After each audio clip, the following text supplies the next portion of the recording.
21/8/2006 અને 30/4/2025 એટલે હું અને મારું નારોલી. 19 વર્ષનો આ સમયગાળો એટલે મારા જીવનનો શ્રેષ્ઠ અને ગોલ્ડન ટાઈમ.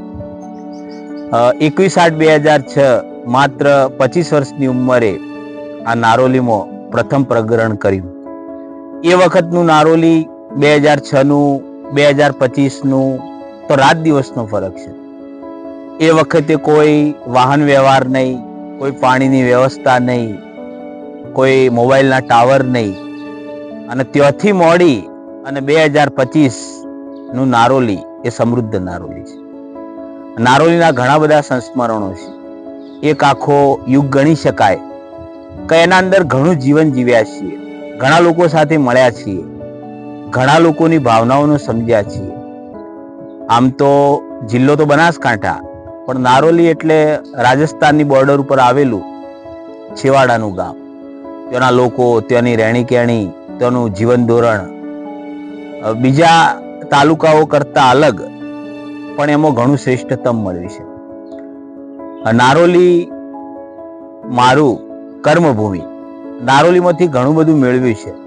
અહીંના વિદ્યાર્થીઓનો પ્રેમ, વાલીઓનો પ્રેમ, અહીંના સર્વ સેવા ટ્રસ્ટ ના ગણાતા ભામાશા મહેશભાઈ, પૂજ્ય મહેશભાઈ, તો આ દરેકનો સહકાર મળ્યો, દરેકનો લાભ મળ્યો, વિદ્યાર્થીઓનો અઢળક પ્રેમ મળ્યો.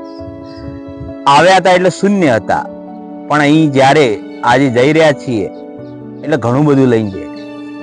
વિદ્યાર્થીઓનો અપાર પ્રેમ, વાલીઓનો પ્રેમ, સ્ટાફ મિત્રોની લાગણીઓ, અને આવી ઘણી બધી બાબતો નારોલીમાંથી લઈ અને જઈ રહ્યા છીએ. નારોલીમાંથી જવાનું કારણ કોઈ બીજું નહીં, માત્ર વતનના નજીક જઈ શકાય. બાકી આવો સ્ટાફ, આવું વાતાવરણ, અહીંના આવા લોકોનો પ્રેમ કોઈને છોડવો ગમે નહીં. પણ સામાજિક જવાબદારીઓના કારણે નારોલી છોડવું પડે છે. નારોલી એટલે એક જીવંત યાત્રા. હંમેશા અમારા હૃદયની અંદર એનું સ્થાન અનેરું રહેશે. પ્રથમ આચાર્ય ભરતસિંહ વાઘેલા, એમનું જીવન, એમનું કર્મ, કે મારા 9 વર્ષના 19 વર્ષની નોકરી, પણ 9 વર્ષ એમના જોડે રહેવાનું થયું, પણ 9 વર્ષમાં મેં ક્યારે એમને બેઠેલા અથવા સૂતેલા જોયા નથી. ત્યારે સવારના 5 વાગ્યા હોય, રાતના 8 વાગ્યા હોય, તો સતત કાર્યશીલ વ્યક્તિ. એમના જીવનમાંથી ઘણું બધું શીખવા મળ્યું.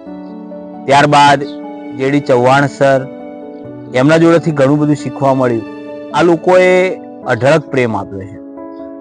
વતનથી દૂર હોવા છતાં પણ અમને અમારા બાળકો, કુટુંબ, સમાજ એની ક્યારે ખોટ અનુભવવા દીધી નથી. એટલો બધો અપાર પ્રેમ, એટલો બધો અઢળક પ્રેમ આ ભૂમિમાંથી મળ્યો છે. કર્મભૂમિનું ઋણ ક્યારેય ચૂકવી શકાય નહીં. પણ અમારા વિદ્યાર્થી જ્યારે ક્યાંક મળતા હોય અને કહેતા હોય કે ભાઈ હું અહીંયા ડૉક્ટર છું, હું અહીં એન્જિનિયર છું, હું કોઈ સ્ટીલની અંદર સારી પોતાની દુકાનો છે, તો અમને વિશેષ આનંદ થાય.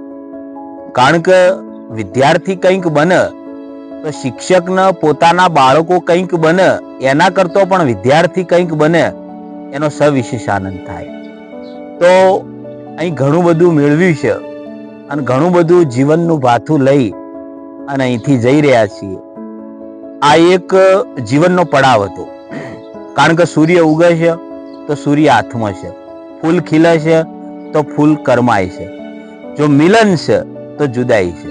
તો એક જુદાઈની ક્ષણ આવી છે, તો નારોલીથી જઈ રહ્યા છીએ, પણ માત્ર શરીરથી. અમારું હૃદય, અમારું દિલ, અમારું મન હંમેશા આ મિત્રો, આ ભૂમિ, આ સંસ્થા